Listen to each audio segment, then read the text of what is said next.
მეგობრებო, მოგესალმებით. ეთერში არხი სანგეის თბილისი.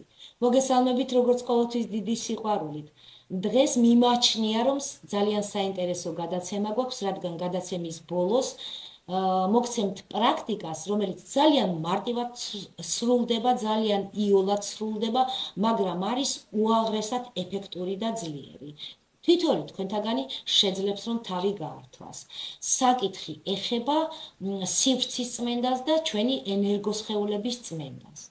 მოგეხსენებათ, ენერგოსხეულების სისუფთავე პირდაპირ არის დამოკიდებული ჩვენს ჯანმრთელობაზე. უпростоრად ჩვენი ჯანმრთელობაა დამოკიდებული ჩვენი ენერგოსხეულების სისუფთავეზე.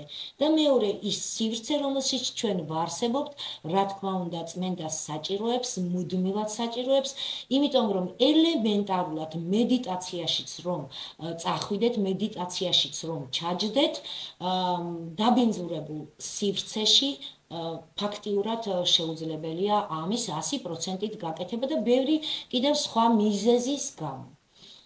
მაგრამ ეხლა მინდა გაგაცნოთ ერთი სასწაულმოქმედი ადამიანი და ძალიან საინტერესო კადრები გაჩვენოთ. თუ რატომ უნდა ვნახოთ ეს კადრები და რა უნდა მიმოვიხილოთ, პარალელურად ვისაუბროთ მერე ამაზე. ეს ადამიანი არის სასწაულმოქმედი. მსოფლიო საზოგადოებაში ცნობილი არის როგორც დიდოსტატი, გრანდ ოსტატი ვულფი. აი ასე ეძახიან, ასე დაარქვა მსოფლიო საზოგადოებამ. რა გითხრათ, სასწაულებს აკეთებს. რომელი ერთი სასწაული ვთქვა? ეს არის ნივთების გადაადგილება, განკურნებები და ასე შემდეგ და ასე შემდეგ. და ინტერვიუს იღებს ერთი ჟურნალისტი და ეკითხება, ეხლა რა მონაკვეთსაც მე თქვენ გაჩვენებთ, ეკითხება ასეთ კითხვას უსვავს, რომ დიდოსტატო, განა ეს შესაძლებელია, განა ეს რეალურია, რომ ადამიანმა, რომელიც დგას 3-4-5 მეტრის დაშორებით ნივთთან, განა როგორ შეიძლება რომ მან ამოძრაოს ეს ყველაფერი, ეს ნივთი, როგორ შეიძლება რომ ადამიანი არ შეეხოს ნივთს და რაღაც ზემოქმედება იქონიოს. აი ამ კითხვას უსვავს ეს ბიჭი და რას პასუხობს ჩვენი გრანდოსტატი ვულფი. მაინტერესებს, როგორ მუშაობს ეს დისტანციური ზემოქმედება, როგორ აკეთებთ ამას, ბევრი ინფორმაცია არსებობს, როგორ შეიძლება რომ ადამიანმა ეს უნარი განავითაროს და მე მესმის, რომ ბევრი ეგრეთ წოდებული მასწავლებელი ბევრ სისულელეს იძახის.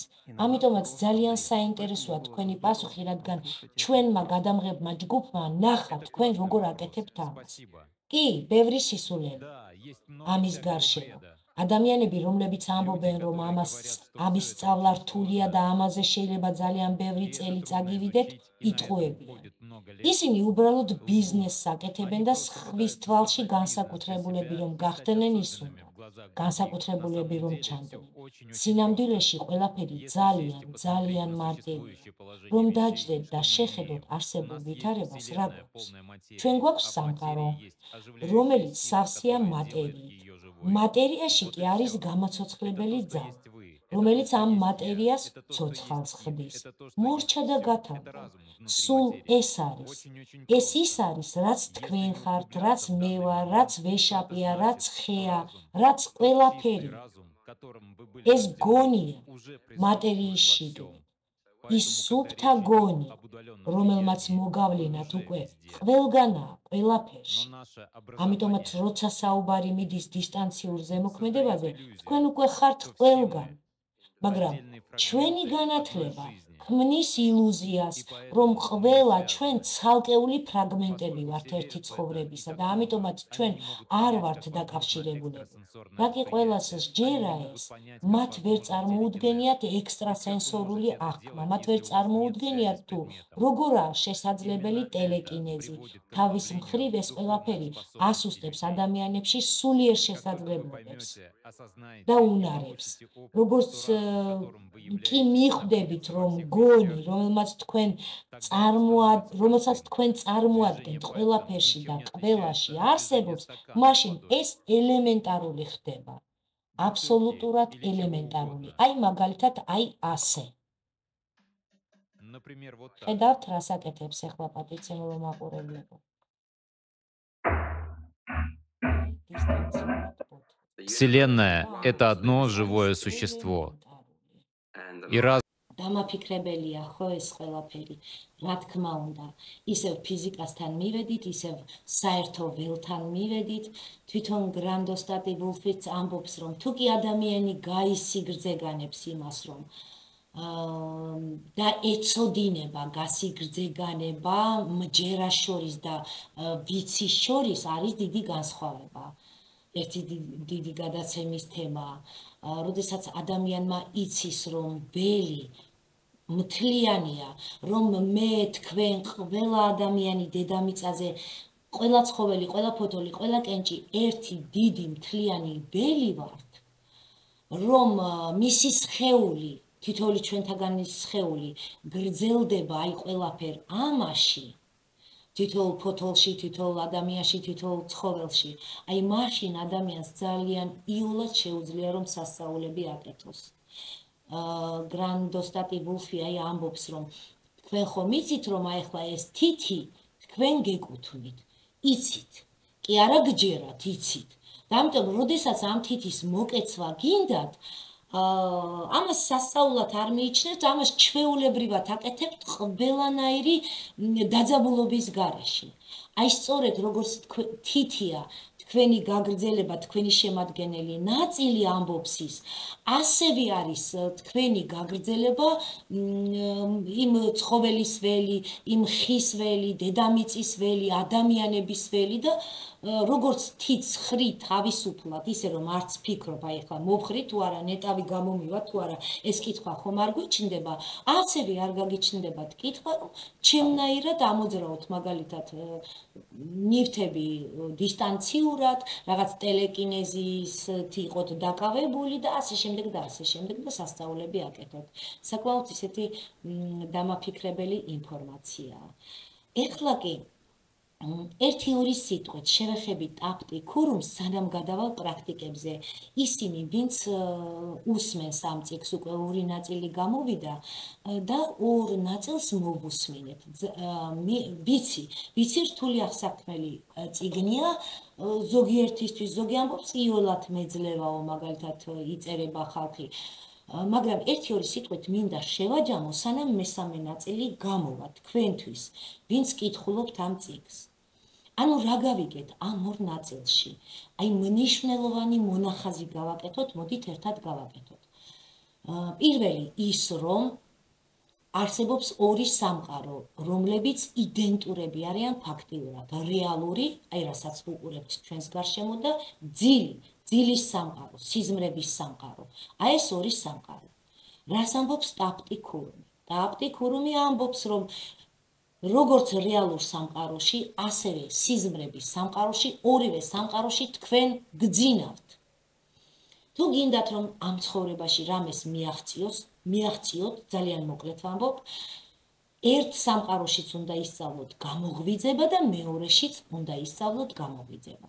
და პირველი ნაწილი, ამ წიგნის პირველი ნაწილი ეთმობა როგორ გამოვიღვიძოთ სიფხიზლეში, აი რეალურ სამყაროში, ხო? მოგცა ტექნიკა, როგორ უნდა გამოვიღვიძოთ. მეორე ნაწილში უკვე ცდილობს ნელ-ნელა გვასწავლოს როგორ გამოვიღვიძოთ სიზმარში. ორი სამყაროა, ორივეში გვძინავს. როგორ გამოვიღვიძოთ? ამბობს, ერთადერთი ვარიანტი არსებობს. უნდა ჩვენი ყურადღება ორ ეკრანს შორის მოვაქციოთ ცენტრში. აი იმ მომენტში იქნება ეს რეალურ სამყაროში თუ იქნება ეს ძილში, როდესაც თქვენს ყურადღებას ცენტრში მოაქცევთ, თქვენ იღვიძებთ. რაში გვჭირდება ეს გაღვიძება? რატომ გვჭირდება გაღვიძება? იმიტომ რომ ერთ შემთხვევაშიც და მეორე შემთხვევაშიც ჩვენ თავებს არ ვეკუთვნით. რას ნიშნავს ეს? ცხოვრება ჩვენს თავს თვითონ ხდება და სიზმარიც ჩვენს თავს თვითონ ხდება. ხომ გახსოვთ სიზმარში თქვენ ტრინში ვერ გეგმავთ, მე ახლა იქ წავალ, იქ გავხევ, იქ გამოვხევ, აი რასაც ხედავთ, იმას ხედავთ და სიზმარი თქვენს თავს თვითონვე ხდება. ცხოვრებაში ჩვენ ხშირად გგონია რომ ჩვენ თვითონ მოქმედებთ, ხო, ძირითადად, აქ ძირითადია ლაპარაკი, მაგრამ თურმე აქაც ცხოვრება ჩვენს თავს თვითონ ხდება. ამიტომაც ორივე შემთხვევაში ტაფტი ამბობს, ძალიან კარგია რომ გაიღვიძოთ, ანუ ყურადღების წერტილი შუაში მოაქციოთ ორ ეკრანს შორის. და თუ კი ადამიანი იღვიძებს ან ერთ შემთხვევაში, ან მეორე შემთხვევაში, მაშინ მას შეუძლია თავის ხელში აიღოს თავისი ცხოვრება. მოდით ესე ვთქვათ. იმიტომ რომ ერთ ვარიანტსაც რეალურ სამყაროსაც კინოფილმს ეძახის და მეორე სამყაროსაც კინოფილმს ეძახის. და გეუბნება რომ შენ როლური თამაში გაქვს, როლს ასრულებ იქაც აქაც. გამოდი ამ როლიდან გეუბნება და გვერდიდან შეხედე სიტუაციას. როგორ ისევ და ისევ გეუბნება. ყურადღების წერტილი შუაში მოაქციე. ყურადღების წერტილი შუაში მოქცევა გახსოვთ. გვაქვს ორი ეკრანი, შიდა ეკრანი, გარე ეკრანი. შიდა ეკრანი არის, როდესაც შენ საკუთარ ფიქრებში ხარ ჩაძირული, შიგნით ახარ მთლიანად და გარე სამყაროს ვერ ამჩნევ ამ სიტუაციაში და გარე, როდესაც რაღაცაზე ხარ კონცენტრირებული, რაღაცას აკეთებ, რაღაცას უყურებ, რაღაც ათვალიერებ და შენ სხეულს ვერ აგრძნობ, შენ თავს ვერ აგრძნობ. ეს ორივე მდგომარეობა და ამბობს რომ ძალიან ხშირად ხან ერთში ხარ, ხან მეორეში ხარ, ხან ერთში ხარ, მეორეში და ძალიან იშვიათად რომ შუაში იყოთ. როგორ აღმოჩნდეთ შუაში? უნდა დაჯდეთ, დადგეთ, არ ვიცი და თქვათ, ხედავ ჩემ თავს, აი ჩემი თავი, აი ჩემი ხელები, აი ჩემი ფეხები, აი მე. ხო, რაღაცნაირად შეიგრძნოთ საკუთარი თავი და აი გარემო, აი ეს წიგნი, ახლა მე უყურებ ამ წიგნს და აი ეს წერტილი შუაში დაიჭიროთ, თან თქვენი თავს ხედავთ, თან თქვენ თავს შეიგრძნოთ და თან ამ წიგნსაც ათვალიერებთ მაგალითად, ხო? აი ეს შუა წერტილი ვარჯიშის მერე უფრო ხშირად და უფრო ხშირად ამბობს აღმოჩნდებით შუაში და როდესაც შუაში ხარ, ესე იგი გამოღვიძებული ხარ და როცა გამოღვიძებული ხარ, უკვე შეგიძლია რეალური ცხოვრების კინოფილმის მართვა ამბობს. ანუ ამოძრავო ის შენი სურვილისამებრ. აი ეს ძალიან მოკლედ. მე მგონი გასაგებად ვთქვი, ყოველ შემთხვევაში ისე მოგაწოდეთ, როგორც მე მესმის პირადად. ეხლა კი გადავიდეთ შემდეგ ნაწილზე. აი და დაპირებული რუნა ქვეორთი რუნა ქვეორთი მართალია კლასიკური უფროსი ფუტარკიდან არ არის, მაგრამ საკმაოდ პოპულარული გახდა, რადგან კარგად წმენს ცუდ ენერგეტიკას, თვალს, უარყოფით პროგრამებს, დიახ ძლიერი გამწმენდი უნარი აქვს, სტიქია ცეცხლი. უფროსი ფუტარკი ვიცით რომ დაახლოებით მეორე-მერვე საუკუნეებით თარიღდება, აი თქვენს წინაშეა ეხლა ცოტა მოგვიანებით, როგორც ამბანი გამოიყენებოდა, მაგალითად ქვეორთი წარმოიშვა უფროსი ფუტარკისაგან, მე-6-მე-9 საუკუნეში ანგლო-საქსური ფუტარკისაგან. ანგლო-საქსურს რუნები დაემატა როგორც ასეთი, რადგან ბანალურად მათ ასოები არ ყოფნიდათ, აი მაგალითად ასო Q არ ყოფნიდათ, არ ქონდათ უბრალოდ, რომელიც უფროს ფუტარკში არ იყო და ასე გაჩნდა რუნა ქვეორთი. აიღეს რუნა პერტო, ტრანსფორმაცია გაუკეთეს ამ რუნას და გაჩნდა რუნა ქვეორთი. აი პერტოს ხედავთ ახლა ეკრანებზე, ელემენტარულად კუდი მოუტრიალეს, ქვედა კუდი მოუტრიალეს და გადააქციეს, ასე გადააქციეს ქვეორთად. რატომაა რომ თანამედროვე პრაქტიკოსებმა გადაწყვიტეს ქვეორთის ამოქმედება? დიახ, ეს არ არის ძველი კლასიკური რუნა, მაგრამ მასთან მუშაობისას დარწმუნდებით, რომ ძლიერი გამწმენდი მოქმედება აქვს. მაგრამ მისი განხილვა ასევე შესაძლებელია და ჩემი თვალსაზრისით საჭიროა კიდევაც რუნების ბმის კუთხითაც. შეხედეთ, აი რომ დავშალოთ შუაში ვნახავთ რომ გვაქვს ეივაზი და გვერდებზე ორი ცალი კენაზი, კენო. ასეთი კუთხით თუ განვიხილავთ, დიახ ძლიერ გამწმენდ ეფექტს მოახდენს ასეთი რუნების ბმა. კარგად გახსოვთ ალბათ ყველას გველი ურაბოროსი, ხომ გახსოვთ გველი, რომელიც მთელ დედამიწას გარშემო ერტყა და თავისი კუდი ჩაყლაპა. ანუ ეივაზი ის რუნა, რომელიც შუაშია, ამ შემთხვევაში არის ტრანსფორმაცია, სუბლიმაცია, ხოლო კენაზები აქეთ-იქით ეს არის ცეცხლი, როგორც ჩირაღდანი, როგორც მანათობელი, გზის მანათობელი. კენაზი საერთოდ კენაზი ყოველთვის ჯობია მაკონტროლებელ რუნებთან იყოს. ამიტომ ეივაზი ამ შემთხვევაში მშვენივრად მუშაობს. რა გამოგვივიდა? ცეცხლი, რომელიც ტრანსფორმაციას აკეთებს. აი ესე ბმაში უკვე საკმაოდ სერიოზული მომენტია. ცეცხლი, რომელიც ტრანსფორმაციას აკეთებს. კენაზები, ცეცხლი და ტრანსფორმაცია შუაში ეივაზის სახით გვაქვს. ეხლა თქვენ ხედავთ სანთელზე როგორ უნდა გამოისახოს, დაინახავთ ეხლავე ცოტა ხანში ეს ჩვენი რუნა ქვეორთი, აი ასე იხაზება, ასეთ მდგომარეობაში უნდა იყოს, ზოგჯერ ერთ რუნა ქვეორთს ხატავენ, ზოგჯერ 3-ს, ზოგჯერ 9-ს, მაგრამ პირველად, როდესაც ვაკეთებთ, აუცილებლად ერთი რუნა უნდა გამოვსახოთ. 3 და 9 უკვე ცოტა ძლიერი პრაქტიკოსებისთვის არის.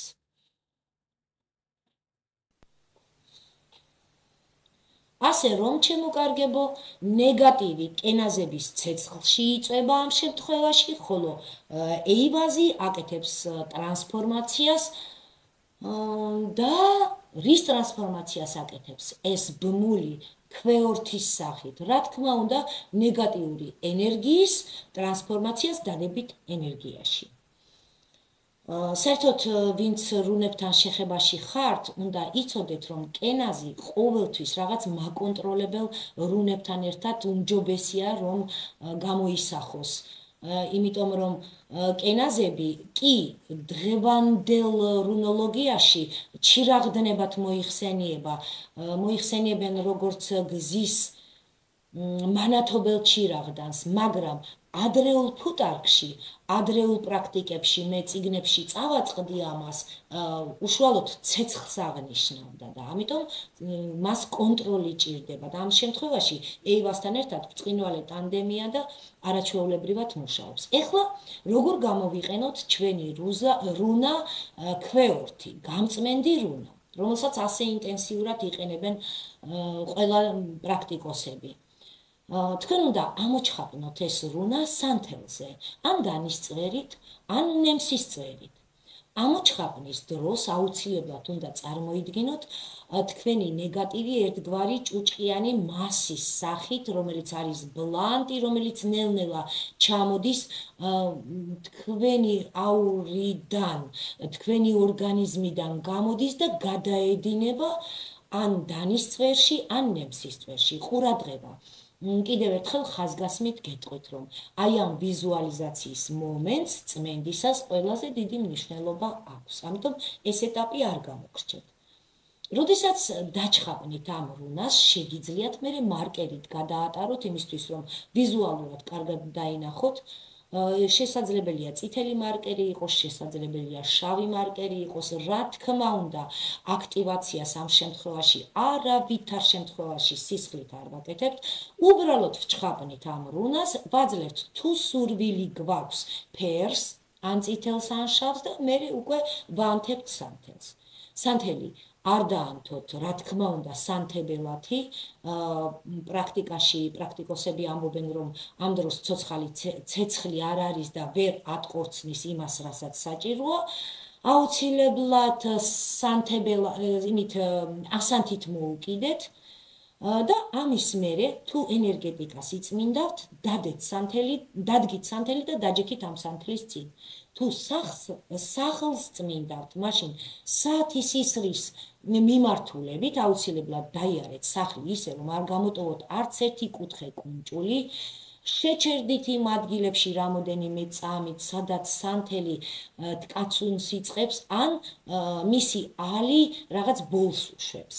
აი მაგ ადგილებში აუცილებლად შეჩერდით, დაიარეთ მთელი სახლი, ანუ შესასვლელიდან და ისევ შესასვლელამდე მოხვალთ, მერე დადგით სადმე ეს სანთელი და ჩაიწვას ბოლომდე და ჩაფერფლოს ყველა ნეგატივი, რაც კი თქვენს სახლში არსებობს.